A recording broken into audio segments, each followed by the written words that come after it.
Buenas tardes, mi nombre es Roberto Méndez Ortega, estoy cursando la licenciatura en Seguridad Pública y hoy voy a hablar sobre los temas 1.3 y 1.4 correspondientes a la unidad 1 de la materia Teoría de la Comunicación y Seguridad Pública. Vamos a empezar con aplicaciones de las funciones de la lengua. En sí, este tema trata sobre el uso de los diferentes propósitos, objetivos y servicios que hace el hablante con la lengua. Vamos a empezar con la función referencial. Bueno, es la función del lenguaje que se utiliza para transmitir información objetiva, todo sobre el mundo que nos rodea, como los objetos, las personas y los hechos. Es la función más utilizada en los textos informativos, científicos y periodísticos. Como ejemplo tenemos, lo encontramos en las noticias que recibimos a través de los medios de comunicación. Función apelativa. Es la función del lenguaje que se utiliza cuando intentamos que el receptor reaccione de alguna manera, responda a alguna pregunta o pedido. Esta función suele utilizarse para ordenar, pedir, preguntar o persuadir al receptor. También es la función predominante de dar instrucciones. Entonces, de esta manera, el emisor pretende influir en el receptor. Función poética. Es la función que se utiliza para producir una sensación de estética de agrado. Esta función es muy utilizada en la literatura, ya sea en los refranes, rimas, poemas o textos dramáticos. El mensaje literario que se produce va más allá de transmitir información, ya que no solo comunica, sino más bien intenta busca compartir vivencias, experiencias y sentimientos de quien lo expresa. Función emotiva o expresiva. Es la función del lenguaje que se centra especialmente en el emisor, ya que le permite exteriorizar sus propios sentimientos, deseos, dudas, intereses u opiniones. Función fática. Es la función del lenguaje que se centra en el canal de comunicación.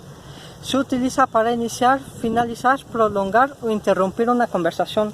Prácticamente no tiene contenido informativo, ya que su objetivo no es transmitir información, sino más bien facilitar el contacto para luego permitir la transmisión de mensajes. Función metalingüística. Esta función es muy diferente a las demás. Es una de las 6 funciones que se caracteriza por utilizar el lenguaje con el objetivo de hablar acerca de la propia lengua. Se utiliza cuando se pretende comunicar algo acerca del código mismo, en el cual los interlocutores se están comunicando. Las barreras de comunicación. Como sabemos, las barreras de comunicación son obstáculos que dificultan la correcta transmisión de mensajes que hay entre el emisor y el receptor. Barreras semánticas. Tienen relación con el significado de las palabras. De esta manera, este tipo de barreras explican que no entendamos las palabras, discursos o frases. Tiene como consecuencia que el receptor no interprete correctamente el mensaje transmitido por el emisor. Barreras físicas. Estas son las más frecuentes que hay y también son las más fáciles de comprender.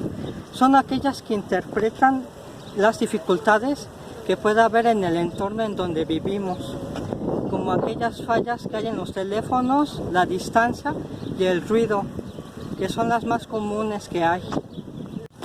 Barreras psicológicas. Estas tienen que ver con la situación psicológica concreta que hay entre el emisor y el receptor de mensajes. Cabe señalar que los prejuicios tienen un papel fundamental dentro de este tipo de barreras, ya que influyen en cómo vemos a las demás personas y en cómo nos llega su mensaje. Además, también participan los estados de ánimo que hay entre las personas y entre los interlocutores. Barreras fisiológicas. Impiden emitir y recibir un correcto mensaje con claridad y precisión, debido a los efectos fisiológicos que hay entre el emisor o el receptor.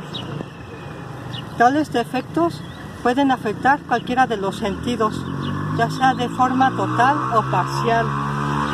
Tal es el caso del tartamudeo o la sordera. Barreras ideológicas. Están vinculados en el contexto sociocultural de quienes establecen la comunicación. Se presentan cuando entre el emisor y el receptor existen ciertas diferencias en cuanto a la interpretación de las palabras. Y bueno, esto ha sido todo de mi parte. Espero que haya sido de su agrado. Nos vemos hasta la próxima.